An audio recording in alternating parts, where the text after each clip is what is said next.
Good afternoon, everyone. I hope that everybody's having a good Friday afternoon. Today, the topic is going to be about a subject.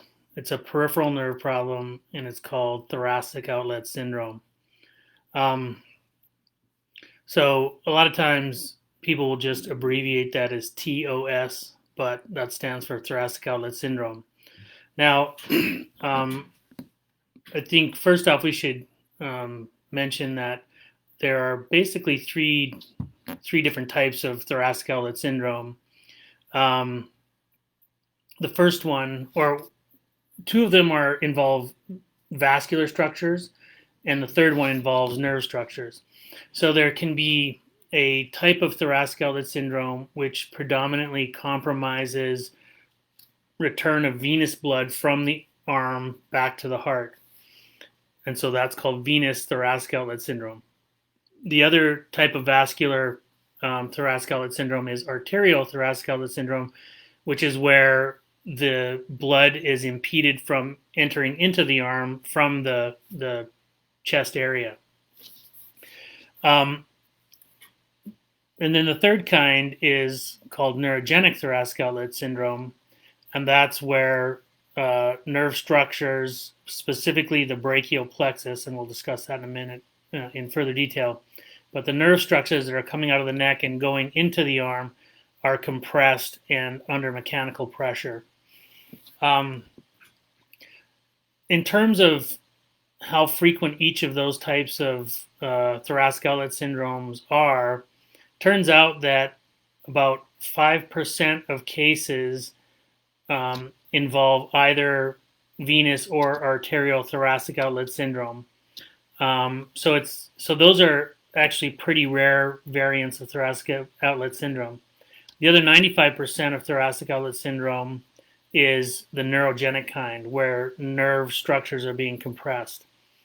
Unfortunately, it's very easy or relatively easy to diagnose the vascular kinds, the venous or arterial, because there's obvious physical manifestations that go with that. And it can be very, very tricky or difficult to properly diagnose thoracic outlet syndrome, primarily because, as with many other peripheral nerve problems, most doctors really have no idea what to look for. They've not had enough experience with any number of patients that they can recognize it readily, and then they don't know how to do a proper peripheral nerve evaluation to sort of confirm that suspicion. With venous thoracic outlet syndrome, because the venous blood is being impeded from returning from the arm back into the chest area, often you'll get a swelling of the arm and there will be discoloration. It can be blue, dusky looking, and overall swollen. So sort of the same type of a picture that you would get if you had a blood clot in the major vein leading out of the arm. The arterial kind can present with loss of pulse in the arm, depending on the position of the arm, or with activity. The arm can become very pale or feel cold, those kind of things because there's no blood flow going into it. Very often with vascular or thoracic or venous, the venous or arterial kind, there can be some problem with the vascular structures themselves. Particularly with the arterial thoracic outlet syndrome, you can have things like an aneurysm or some kind of injury to the vessel. But again, those are usually easy to identify just by history and physical exam, the appearance of the arm, and then imaging can be very helpful to identify an aneurysm or an obvious blood clot or some other kind of problem that's a band of tissue or what have you that's compressing one of these venous structures and causing that kind of a problem. So that's all I'll say about those vascular types, and we'll dive into the neurogenic form of thoracic outlet syndrome, which comprises the vast majority, 95% of cases of thoracic outlet syndrome are of the neurogenic variety. So it's kind of ironic, the ones that occur rarely are easy to diagnose, and the one that occurs the vast majority of the time can be very difficult to diagnose. Spend a minute talking about the anatomy. So thoracic outlet syndrome is basically a compression neuropathy of the brachial plexus. So a plexus is kind of like a web structure, and in this case, it's a web of nerves.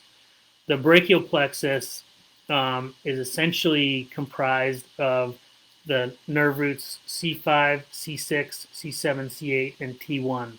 So these are nerves that are coming out of the side of the neck and innervating the structures of the shoulder, and then continuing on to provide all the nerve structures in the arm and the hand on that side. These nerve structures, what happens is they come out as individual nerve roots, and then they sort of form together. Some coalesce together to form trunks, and then they split again to form divisions. All you have to do is Google brachial plexus anatomy on the internet, and you can look. It's a very complex web of nerves that are happening between where they exit the bony spine and about the shoulder or the armpit area. Beyond the armpit area, these nerves generally are becoming individual specific named nerves that then travel down the arm and don't rejoin with other nerves anymore. So if there's a problem in the cervical spine, the neck, involving the cord or the nerve roots, that's a spine surgeon problem. But once these nerves leave the bony neural foramina, so they left the spine, then they become peripheral nerves. And what happens is immediately after leaving the spine, all of these nerve roots pass between some small muscles that are deep in the side of the neck called the scalene muscles. So there's 3 scalene muscles. There's an anterior scalene, a middle scalene, and a posterior scalene. And the nerve structures tend to travel between the anterior and middle scalene, with some of the more minor nerves actually traveling through the body of the middle scalene muscle. In the vast majority of patients who develop thoracic outlet syndrome, the problem, the compression issue, is at the level of the scalene muscles. It's not further down between the rib and the clavicle as was sort of traditionally thought. So there's lots of ways that a person can develop thoracic outlet syndrome, and many of them involve some kind of traumatic injury to the shoulder or arm. Any kind of an injury that causes a rapid or forceful distraction of the angle between the neck and the shoulder. So anything that forces the head to one side really quickly like that, like a whiplash mechanism, can easily tear those or damage those scalene muscles deep in the side of the neck, because those muscles are attached to the cervical spine and they travel out and insert onto the first or second ribs. And so anything that really violently whiplashes the head one way or the other is putting direct tension on those nerves. So if on the muscles and the nerves. But if the muscles tear, they can swell. There's fascia around the muscles, which sort of forms like a sausage skin around the softer muscle tissue. Any bleeding within the muscle can cause the muscle to swell. There's lots of delicate blood vessels in the area, so any bleeding in the area can cause swelling, and then subsequently, as things heal, scarring and contracture of the tissue down around those brachial plexus structures. So you can get a component of actual compression of those nerve structures. You can get a component where the nerves are sort of stuck to the muscles, so that movement of the arm results in more of a stretching of the nerves rather than a smooth gliding of the nerves between the scalene muscles and around other structures. So these by far, that's the most common way for people to develop a thoracic outlet syndrome problem, is some kind of trauma. Also, anything that stretches the nerves in the arm. So if somebody falls and grabs onto something with an arm inadvertently and sort of arrests their fall with their body weight jerking on the arm, that can stretch the nerves themselves. That can lead to inflammation and swelling of the nerves, and over time that can also lead to scarring and compression of the nerve structures in the lateral neck area. Only very rarely do people have maybe anatomic congenital problems, like some people are born with a seventh cervical rib, so a little vestigial type of rib structure that sticks off the seventh cervical vertebrae, and that can cause problems. Theoretically, you can have a congenital narrowing of the space between the clavicle and the first rib, although in reality, most people who end up with a true problem in terms of not enough space there have suffered some kind of traumatic injury, either to the clavicle, a fractured clavicle, or a fractured first rib, where things heal out of alignment and reduce the space for the nerve structures to pass through. And then you can get, strange things like tumors or whatever, but those are vanishingly small numbers of patients compared to the main pool of people who present with thoracic outlet syndrome. So that sort of covers the basic anatomy. Also, in some patients, you can have compression by unusual bands or the tendinous portion of the pectoralis minor muscle. But again, these are much more rare in occurrence than the compression at the scalene muscle level, which is by far and away the most common problem and location where this compression sets up. One of the interesting things about brachial plexus compression or thoracic outlet syndrome, neurogenic thoracic outlet syndrome, is I would liken it to piriformis syndrome. So piriformis syndrome is to the leg what thoracic outlet syndrome, neurogenic thoracic outlet syndrome is to the arm. And so there's many similarities in that regard. Just like piriformis syndrome can be difficult to diagnose because it can present in such a wide variety of symptoms and pictures, and one patient can look very different clinically from another patient. The same thing goes for patients with thoracic outlet syndrome. The thing to remember with thoracic outlet syndrome is there's so many nerve structures that are compressed right almost at the spine level, like literally just next to the spine. And so and when you have this compression, it can really vary in terms of, which nerve roots are most affected. Is it more of a lower plexus compression issue? You can have, we mentioned that there's an anterior, middle, and a posterior scalene muscle. There's also a structure called a scalenus minimus muscle, which is a variant where you have a slip of muscle that will pierce the plexus between the C7 and T8 nerve roots and can exert a lot of pressure on just the C8 and T1 nerve root, which would give you predominantly symptoms in the arm that might look like an ulnar nerve problem. And there can be other just anomalous muscle slips passing from anterior to middle scalene. There's a structure, again, which can affect those lower two nerve roots called Simpson's fascia. So there's a lot of different permutations possible for what nerve structures are actually being compressed. There's a couple of nerves, the dorsal scapular nerve and the long thoracic nerve, that actually travel through the belly of the middle scalene muscle. So an injury to the middle scalene muscle can cause quite isolated symptoms in those nerves, pain that radiates down the inside edge of the shoulder blade, scapular winging where the muscles, the serratus muscles, are weak, and the shoulder blade kind of pulls away from the thoracic cage. Another interesting thing about thoracic outlet syndrome is the compression really affects the brachial plexus, but you can have contributions from C4 to the brachial plexus, so that's the nerve root just above C5.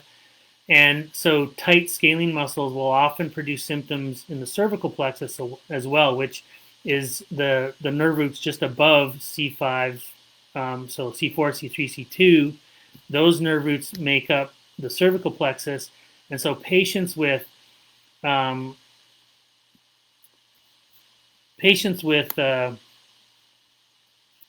thoracic outlet syndrome can experience one or several of the following types of symptoms. So you can have, it's very common for patients with brachial plexus compression to have a headache, for example, on the same side of the head as the compressed plexus. And that's usually be an ache that goes up the neck and behind the ear and then kind of comes forward low over the side of the head, kind of in the distribution of the lesser occipital nerve. They can have pain that radiates into the face. They can pain that radiates into the jaw, which could be confused with trigeminal neuralgia, for example. Pain in the lateral neck, right? Where the actual plexus structures are compressed between the anterior and middle scalene. It's very common for patients with thoracic outlet syndrome to have a pain that radiates down the inside border or towards the spine of the shoulder blade. But they can also get pain that radiates across the upper shoulder, pain into the trapezius muscle, armpit pain, pain that feels like it's coming around into the side of the chest. Shoulder pain is a big one.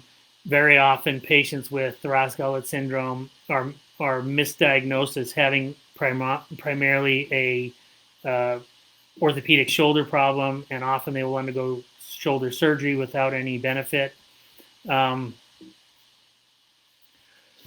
And then literally any symptoms that you can imagine, sort of from the shoulder down through the arm and into the hand. So a given person could potentially have most of those types of symptoms, or they could present with one or two predominant symptoms, which really increases their chance of having some kind of surgical procedure that doesn't get at the root cause of their pain.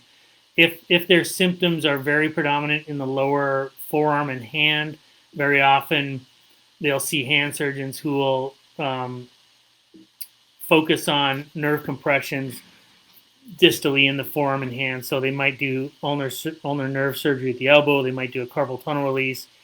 And because they don't really know how to recognize the wider symptom complex and they don't do a peripheral nerve evaluation, they can miss the real problem, which can be the brachial plexus compression all the way up near the lateral neck area. Also, patients with thoracic outlet syndrome are very commonly misdiagnosed with cervical spine problems and will end up getting one or more cervical spine procedures, discectomies, laminectomies, fusions, when the real problem is the brachial plexus compression. And then the other main one would be shoulder surgery from an orthopedic surgeon. The patient will complain about parascapular pain. That's the pain that radiates down the inside of the shoulder blade. They may have other, numbness or tingling that go down the arm, or their arm may go numb.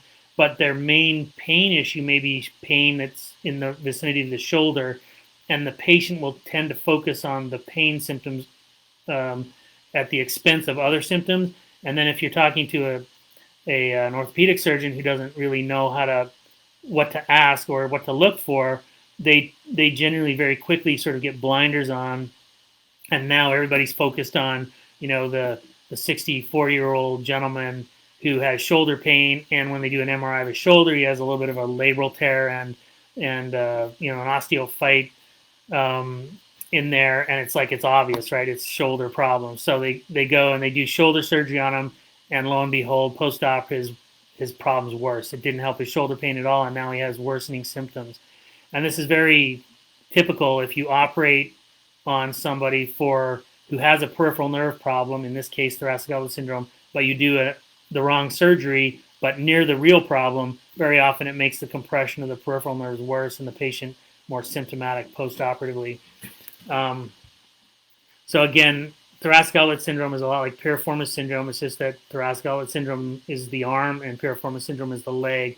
But both of these conditions put the patient at a significant increased risk of a misdiagnosis and getting a surgery that they never needed because their spine surgeon or their orthopedic surgeon thinks it's something in the field of what they do, and don't ever think about it as potentially being a peripheral nerve problem. So how do you diagnose thoracic outlet syndrome? Well, it can be very difficult if it's anything less than sort of a classic presentation, and even then, many times it gets misdiagnosed as a cervical problem. Any patient that has sort of pain in the shoulder girdle area that with radiating numbness and pain and tingling into the arm, 99.9% of the time, that's going to automatically be thought of as a cervical spine problem. And so right away they get put on a pathway for a cervical spine issue. And, the older the patient is, the more likely they are to have some degenerative changes with a cervical spine MRI. So somebody who's 70 is almost always going to get misdiagnosed as having a cervical spine problem because there will be pathology on the MRI, but the question is that really what's causing the pain? And if the patient has thoracic outlet syndrome, the answer is probably no. The pain is coming from thoracic outlet syndrome.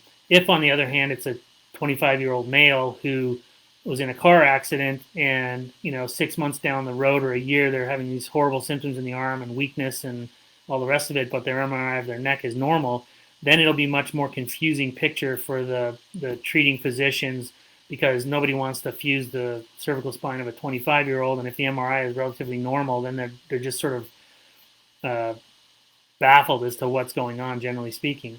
So the way to diagnose thoracic outlet syndrome, just like piriformis syndrome, is to start by ruling out the spine. So in the case of thoracic outlet syndrome, you want to get a cervical spine MRI. You want to make sure there's not an obvious herniated disc that's pushing on your C6 nerve root, for example.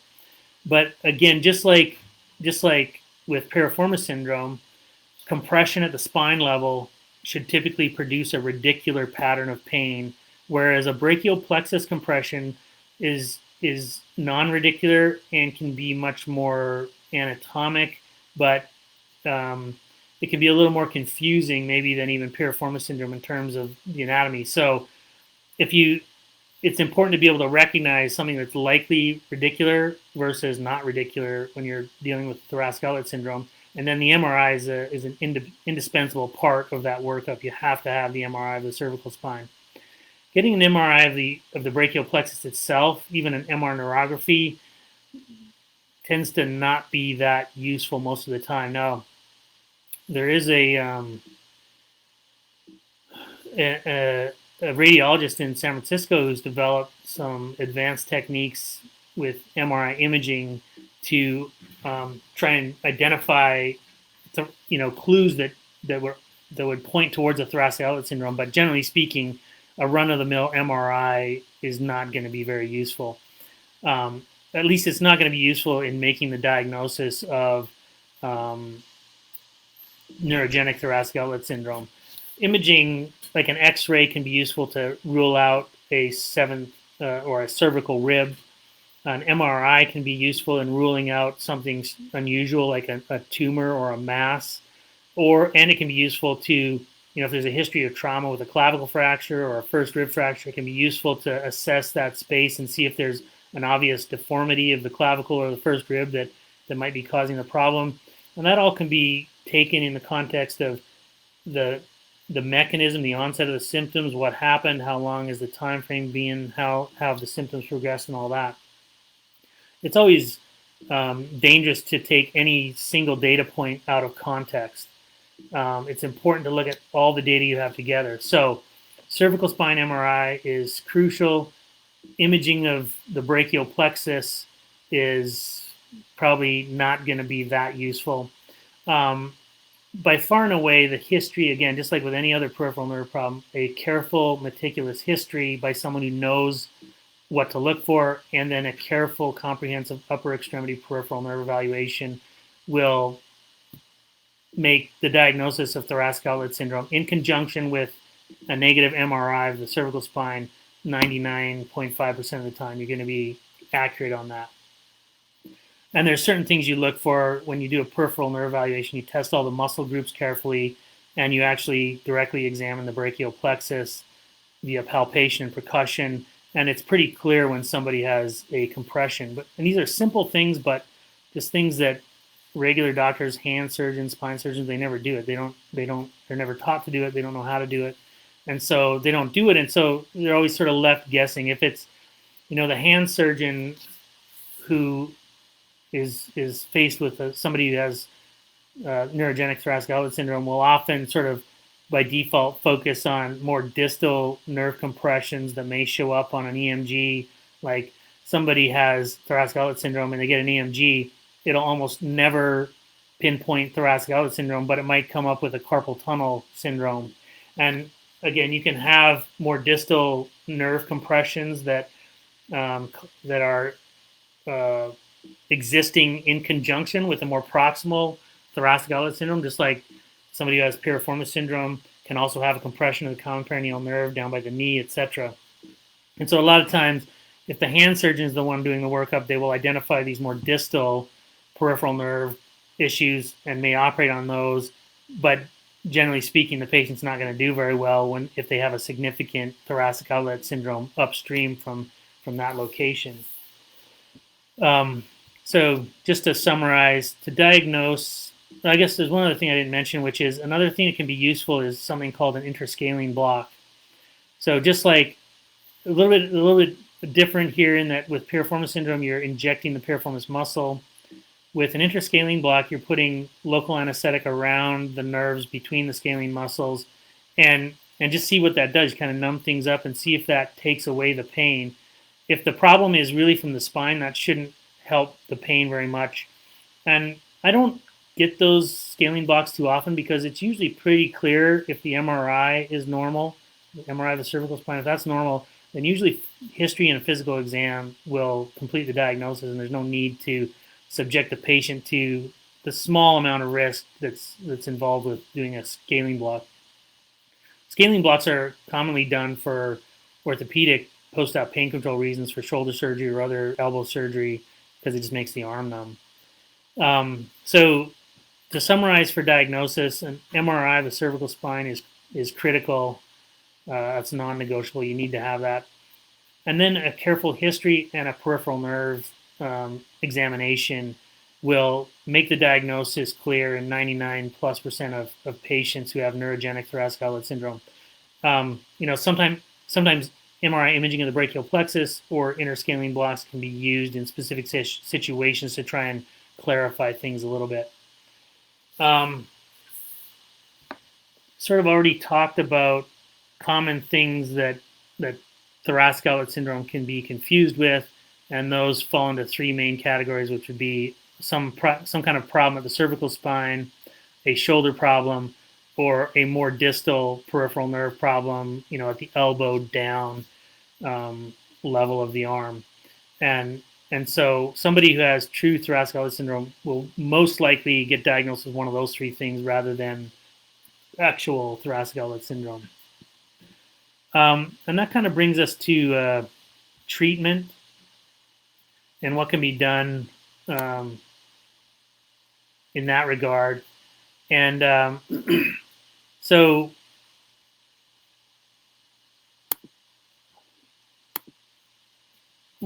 again, I'm going to sound like a broken record here, but with any type of peripheral nerve problem, especially a compression issue, a lot depends on how severe the problem actually is. So with any peripheral nerve problem where the injury is a mild to moderate insult, most likely that's going to recover on its own no matter what you do. Adding something like appropriate physical therapy may speed the recovery, but I think it's going to be a rare situation where somebody who has an injury severe enough that they're going to go on to develop a significant thoracic outlet syndrome. I think it's probably going to be unusual that getting in and doing physical therapy or something like that is going to be able to arrest that process effectively. A well-timed steroid interscalene injection where you're doing some local and some steroid around the brachial plexus would probably be the most effective thing. And again, for mild to moderate injuries, physical therapy can certainly be tried. Scaling blocks can certainly be tried, and see what happens. There's no harm, there's no harm in that. But again, that's something where usually the symptoms are more on the mild to moderate side, and the amount of time that's elapsed between the injury mechanism and wherever the patient is probably going to be less than 6 months. Once these problems have gone more than 6 months without resolving, whether you do physical therapy or injections or whatever, if that doesn't really help and you're passing the 4 to 6 month mark, then probably none of that stuff is going to be effective. And really, the only thing that's going to provide the patient with a permanent, excellent relief of their symptoms will be surgical decompression of the brachial plexus. So that brings up an interesting discussion about what kind of surgery and who should you let operate on your brachial plexus for neurogenic thoracic outlet syndrome. So unlike a lot of other peripheral nerve problems that I deal with, thoracic outlet syndrome has been recognized for a long time, and there actually has been an operation that's been around for a long time to address this problem. The problem with the operation is that it was designed from a flawed understanding of what the real pathology is. So even today, many people who operate on thoracic outlet syndrome are under the impression that it's more of a problem in terms of the space between the rib and the first clavicle. So the original operation, with that idea in mind, was designed to remove the first rib. So that opens up the space, obviously, between the clavicle and the first rib by removing the first rib. And now you have this huge space where, it's just the clavicle and the second rib. The problem with that operation, especially the way it was originally designed, is that the approach was actually an incision through the armpit.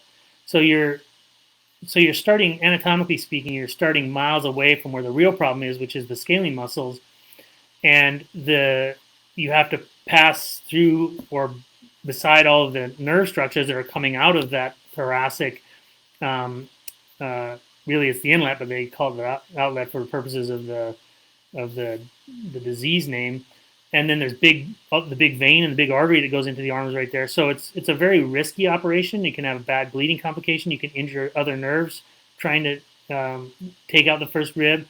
Taking out the first rib is a very morbid procedure. It can take months and months to heal from that type of an operation. Removing the first rib is risky for injuring blood vessels and injuring nerves, and also for injuring the space around the lung, so you can cause a lung to collapse taking out the first rib. So it's a very risky, morbid operation, which doesn't actually even get at the primary pathology, which is the problem of the compression of the nerve structures between the anterior middle scalene muscles. Now, the reason why, if you see a lot of patients who've had this approach where they take out the first rib, a lot of them they'll say it either didn't help at all, or a lot of them will say it helped partially. And the reason it helps to the degree that it does is because, if you remember, the anterior middle scalene muscles generally insert on the first rib. So if you remove the first rib, you're disinserting those muscles, which can help to relieve some of the pressure on the nerve structures. But it's not ideal, and you're leaving these muscles in that are, again, still have a blood supply, still have a nerve supply, and they are just going to scar to that plexus. And when you would normally contract those muscles, they can contract and they're going to be pulling on the plexus. Now, just like a piriformis muscle that is released tends to scar down to the sciatic nerve and then contract and continue to irritate the nerve. So a much better surgical approach. Oh, the other thing I should mention is that almost all the surgeons that do this kind of surgery, where they've taken out the first rib, are either vascular surgeons or thoracic or cardiothoracic surgeons. So again, this is sort of one of those peripheral nerve procedures that has fallen into the purview of the surgeon that isn't really trained specifically to operate on nerves, but just happens to be the only person comfortable operating in that area, i.e. thoracic surgeons and vascular surgeons. And so they do a surgery that's really, they approach it from that mindset. And that often also will result in suboptimal clinical results for the patient, because many times with these types of problems, there can be scarring on the nerve itself. You really have to be comfortable operating inside the brachial plexus, opening up the external layer of the nerve tissue and stripping it off if need be, or releasing it, because that can be independently compressing the deeper nerve structures within the nerve. And so even if you remove the rib or remove the muscles, you still have to look at the nerves and assess them. And generally speaking, in my experience, cardiothoracic surgeons, they'll go in and they'll remove the first rib. They might take out a little piece of the muscles, and same with vascular surgeons, and then they're done. They don't really want to address the nerves themselves very specifically. And so it's just one of those things. I mean, I'm a peripheral nerve surgeon. You wouldn't want me putting in your mitral valve. You wouldn't want me doing your carotid endarterectomy. People should do what they know and what they've been trained to do and what they do a lot of and really understand well. So there's a much better way to approach thoracic outlet syndrome, and that is to address the primary root cause of the problem, which is the scalene muscles and the compression that they're putting on the brachial plexus. So you can, the way that I do the procedure is by making a little incision at the base of the neck that extends up a little bit, and that gives you excellent exposure to the plexus structures. So it makes it very safe. And you can go in and you basically remove the entire anterior scalene muscle and the entire middle scalene muscle. These little muscles, again, it's sort of like a piriformis syndrome. There's so many corollaries between thoracic outlet syndrome and piriformis syndrome. You remove these muscles, the patient never ever knows they're gone. It doesn't cause any kind of unsightly visual defect in the contour of the neck. These are small muscles that are deep in the neck. So once you are done and you reconstruct everything on your way out, the patient, the neck looks exactly the same from an aesthetic standpoint and a contour standpoint. And this way it allows you to, really assess all the nerve roots. It allows you to assess all of the nerves that are coming off the brachial plexus in that area between the neck and the shoulder. So the dorsal scapular nerve, the suprascapular nerve, the long thoracic nerve specifically. And then you can assess the entire plexus from the level of the external exit point from the neural foramina all the way down past the clavicle and first rib. And invariably, when you're more or less done the operation, you can put a finger down there between the clavicle and first rib, and there's just miles of room for those nerve structures. So that's really not the source of the compression, other than in a select few cases where there's either a congenital malformation of those bones, or more commonly a malformation because of trauma and the bone has healed improperly. The procedure, generally when I do it, it's about 2 to 3 hours in length. It's a very complex procedure, and you can't really rush there's another really important nerve called the phrenic nerve, which ends up sort of hanging in space there after taking out the anterior scalene. So you have to be constantly thinking about where that nerve is. There's also big vascular structures that if you're not careful, you could get into a serious bleeding issue, although you've got much more direct exposure to control it. So the point is it's not an operation that I tend to rush through. It's something that has to be done very meticulously and carefully. But if that's the case, it's 2.5 to 3 hours. I do this as an outpatient surgical procedure. Once the patient wakes up, it's actually not that bad of a procedure for the patient to recover from. They have some soreness in the side of the neck, which is very well handled by just regular oral post-op pain medication. There's no sutures to remove, just a waterproof dressing so the patient can shower right away. And then, the patient goes home after about an hour in the recovery room and just follows up with me in clinic or remotely, depending on where they're from, in about a week's time. So I think that basically covers everything I wanted to say about thoracic outlet syndrome. There are a few questions here, so we'll go through those and then we'll be done and you can go enjoy your Friday afternoon. So the first question here says, does nerve damage affect the heart? Well, yes, but not thoracic outlet syndrome generally. The nerves that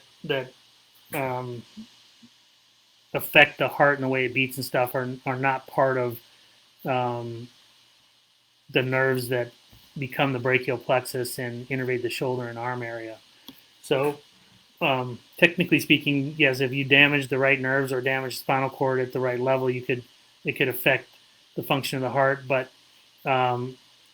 generally speaking, peripheral nerves, damaged peripheral nerves, at least outside of the thoracic cavity, are not going to affect your heart function. Next question is, patient says, wondering if you can help. For years now, I have very hypersensitive areas that it's so sensitive to feeling clothes or shoes. It's been many years, but I'm getting more and more areas of it. When they, so it sounds like a lot of sensitivity of the skin and pain. It affects both this patient's legs and feet and shoulder, a few other areas.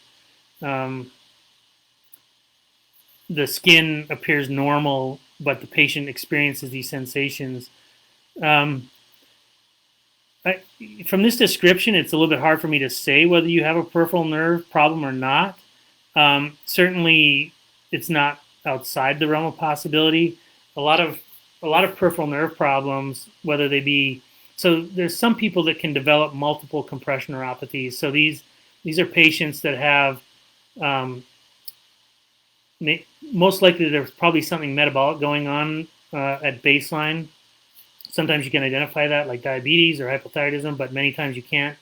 And these patients will actually develop multiple nerve compressions affecting both arms and legs.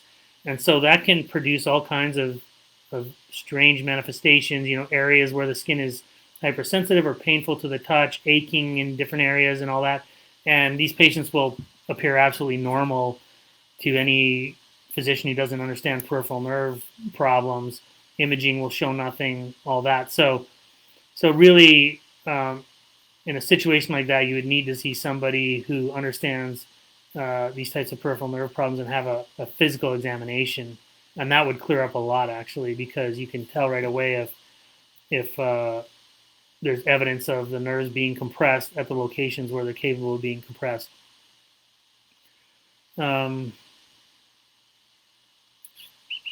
Looks like there's a few questions here. We've sort of answered them in the video. Just again, is there a specific test to diagnose this?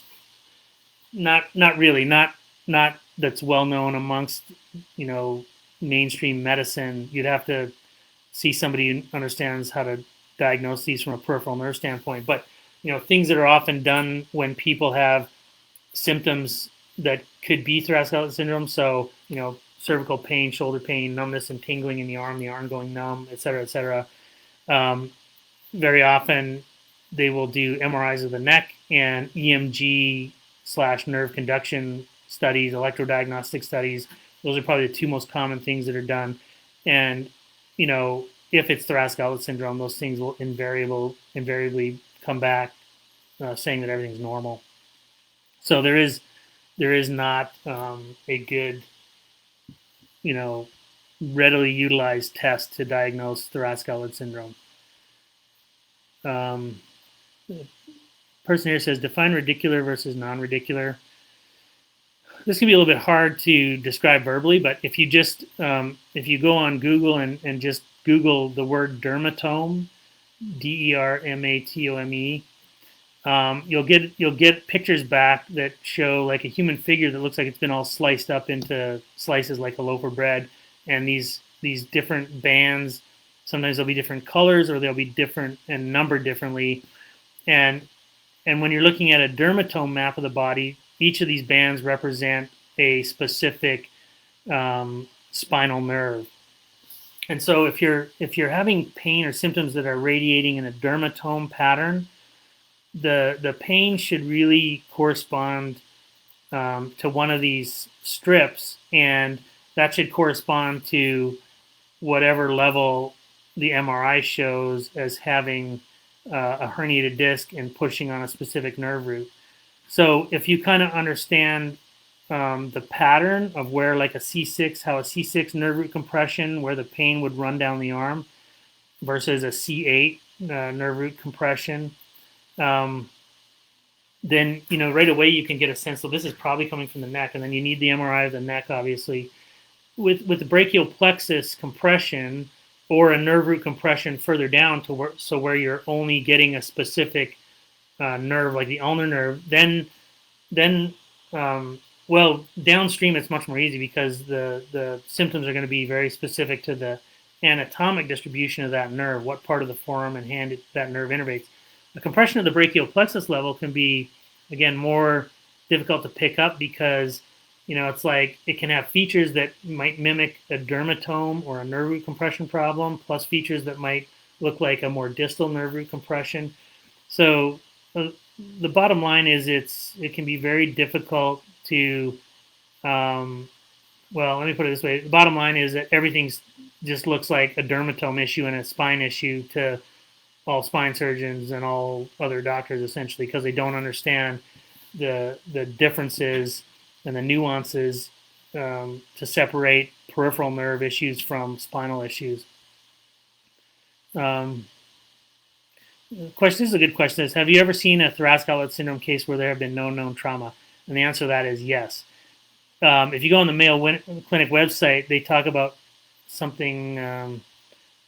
It's like non-traumatic or thoracic outlet syndrome, and it's like some people think it exists or some people think it doesn't. But so right away, if you don't have a history of trauma, that's going to also impact your ability to get the correct diagnosis, because a lot of doctors think that you can only have thoracic outlet syndrome if you have a straightforward history of trauma that injures something. But in reality, it's very common for people to develop thoracic outlet syndrome without a specific history of trauma. And also, just like any other nerve compression problem, you could have some kind of traumatic injury. Let's say in January, you slip and fall onto the ice with your arm outstretched, and you may have, maybe you broke your wrist, you get that addressed, but 6 months later you start to have tingling and numbness in the arm. Well, very often, because it's taken that long for the actual changes around the brachial plexus and the scalene muscles to get to the point where it's actually producing enough pressure on the nerves to start, so that the patient starts experiencing clinical symptoms. And because there's been like almost 5 or 6 months elapsed between the original injury mechanism and the onset of the symptoms, very often patients don't connect the two, and doctors don't. They'll say, "Did you hurt yourself or injure yourself?" And they'd be like, "No, I just woke up a week ago and I just started experiencing these symptoms," and they don't think back to what happened in January or December because it doesn't seem relevant to them. So unless you're really taking a careful history, which basically never happens if you see a spine surgeon, because number one, they're not even going to be the one taking the history. It's going to be a PA or somebody like that. So very often these questions never even get asked. But yeah, to summarize that point, you can absolutely develop thoracic outlet syndrome without a history of trauma to the neck or the shoulder arm area.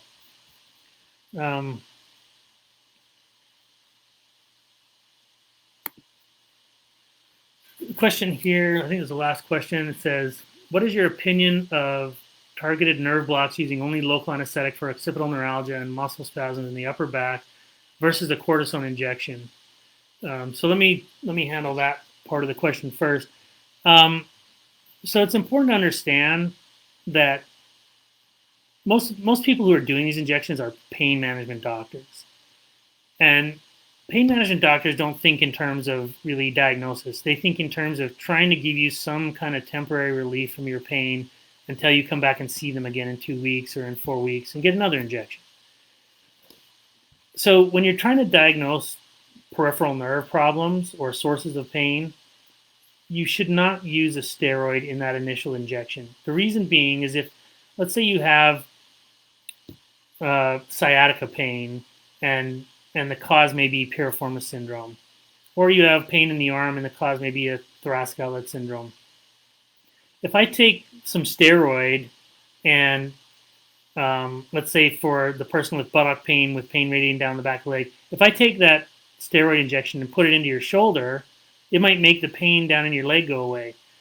So the point is that steroid has a regional effect throughout the entire body. It's a strong anti-inflammatory effect that it produces, and so that can make all kinds of things feel good everywhere, remote from where the injection goes in. So, in other words, injecting something with a steroid added in basically destroys the diagnostic value of that injection. Now, so for diagnostic purposes, you should really only use local anesthetic, preferably some mixture of a short-acting like lidocaine plus a long-acting like bupivacaine. In some situations, you could even use Exparel, which is like a liposomal bupivacaine, which lasts like 3 days instead of just 4 hours or 6 hours or whatever. Well, even local anesthetics, it can be variable. Some people, there's like the official amount of time a local anesthetic is supposed to work, but if you really drench a nerve, it could be numbed up for 24 hours, but it will wear off.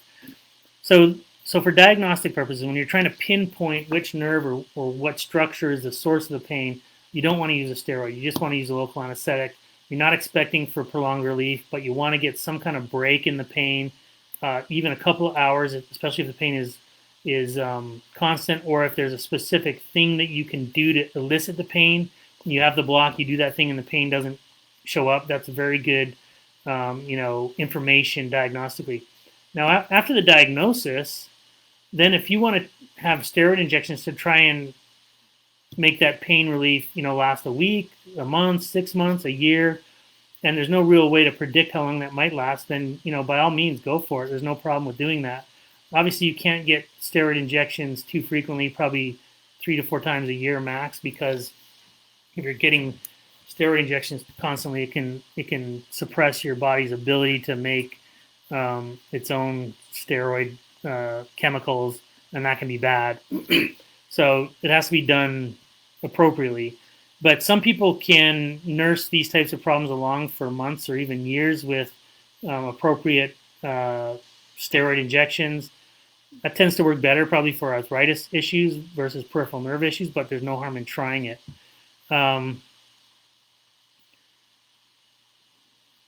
If you're speaking specifically of occipital neuralgia, so occipital neuralgia is where the patient experiences headache-like symptoms, but the source of the headaches are due to peripheral nerves that are compressed in the back of the neck or in the front by the orbits, that actually can be perceived as the patient like a severe migraine or whatever. Again, for only local anesthetic is probably only going to be good for a diagnostic purpose. And you could try steroids, but again, when nerves are truly compressed or under mechanical pressure, it's pretty rare that any kind of injection gives the patient significant long-term relief. So, if you have a good diagnostic block and you want to try something for therapeutic reasons, I always say go for it. Sometimes I have patients that never come back because it's taking the problem away permanently. I could probably count that number of patients on one hand. More frequently, but still rarely, you're going to get somebody who gets 6 months or a year relief. And generally speaking, no matter how much relief the first steroid injection gives you, subsequent steroid injections tend to produce diminishing returns. So let's say you have a steroid injection for whatever the problem is, and you get like 3 months of good relief. Very often the next one is going to give you some period less than that, maybe 6 weeks, or it might not work at all. So that's just sort of standard with these steroid injections. The second part of this same question was, do you think that conservative treatment in general can be effective for occipital neuralgia, or is surgical decompression the best treatment? So for occipital neuralgia, or basically headaches, I think that anybody who suffers from severe headaches, whether it be migraine or whatever, lots of different reasons why you can have headaches. The first thing they should do is see somebody who's specially trained, typically a neurologist, and have them be worked up for all the different causes of headaches, go through the full gamut of medical treatment options, and if they fail all that and respond to diagnostic blocks, then probably surgery is by far going to be the most effective thing to give long-term relief. Generally, these patients have had headaches for months or years usually, and they've done almost everything that their headache specialist neurologist has offered them, and they just aren't better. And then if you can block specific nerves and all of a sudden their headache goes away, then the appropriate treatment is to either decompress or just disconnect those nerves depending on the situation. The one caveat to doing all of the medical workup first would be if there's a clear-cut history where it's likely that a specific nerve or a couple of nerves has been damaged. So like, let's say somebody is in a car accident, they're in the front seat, maybe they weren't wearing their seatbelt or whatever, and they smash the windshield of their forehead, thereby crushing the supraorbital and supratrochlear nerves that come up out of the orbit and come up over the forehead, and they end up with horrible frontal headaches. Well, if you have somebody with that kind of a mechanism of injury who just happens to stumble into my office after 2 months or 3 months, I'd probably try a diagnostic block. If that failed, then I'd recommend they go to a headache specialist. Same with any kind of whiplash mechanism is a classic mechanism to injure these nerves that come out of the posterior part of the neck, the greater and lesser and third occipital nerves, which can cause horrible, posterior cervical aching and posterior headaches that then can come forward all the way in front to the eyes and things like that. So I would say that for occipital neuralgia specifically, if the patient fails all possible medical treatment and has a positive diagnostic block, then yeah, they could try steroids if they wanted to, but it's unlikely to give them any kind of permanent relief. And probably because once you have a diagnostic block with the local anesthetic on the specific nerves and it shuts the headache off, then you know that the cause of the headache is because you have one or more peripheral nerves that's compressed or has been injured. It's not happy. That's the pain generator. It's not something in the skull or in the brain or, metabolic or hormonal or anything like that, which many types of chronic headaches can be due to those things. If it responds to a diagnostic block that you're dealing with a peripheral nerve source of a headache. And at that point, surgery is really the only thing that's going to offer the patient a chance. It's not a guarantee, but a chance of either getting rid of the pain completely or dramatically reducing it to the point where they can function again. Because anybody who's ever seen one of these patients who are debilitated by these severe migraines, they're basically not living a real life. So I think that has answered all the questions. I hope that everybody is a little bit more informed about neurogenic thoracic outlet syndrome, and I hope you have a great weekend. We'll talk to you next time. Bye-bye.